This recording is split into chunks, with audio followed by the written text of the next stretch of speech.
Daniel Craig, the actor who portrayed James Bond in 5 films, has opened up about the chaotic production of Quantum of Solace, the 2008 sequel to Casino Royale.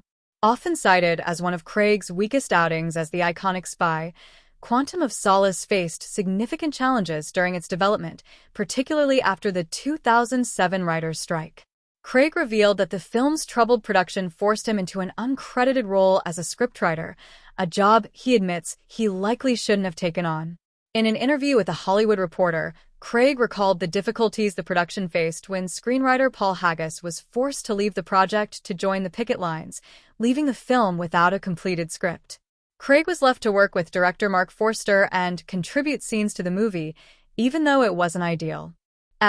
Nightmare. Craig described the situation, acknowledging that production should have been delayed until a finished script was available. "We probably should never have gone and started production, but we did."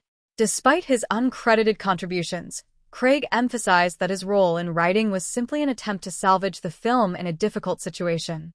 He explained that under the rules of the Writers Guild of America, they were allowed to work with the director and write scenes during the strike, which he did, although he insists he doesn't want any credit for it.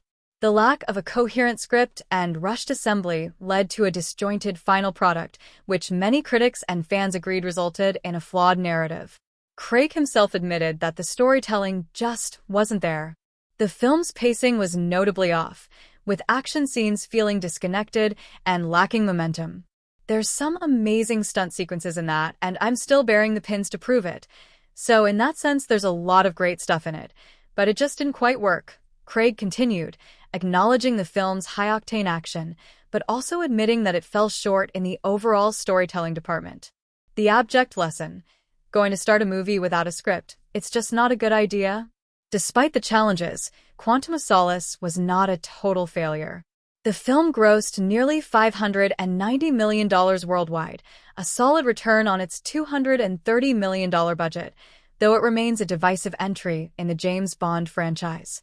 Fans and critics alike criticized the villain, Dominic Green, played by Matthew Amalric, for being one of the less memorable adversaries in Bond's cinematic history. The film's attempt to continue the emotional arc from Casino Royale, particularly Bond's reaction to the death of Vesper Lynd, was seen as a major strength, but ultimately, it couldn't overcome its disjointed plot and rushed production.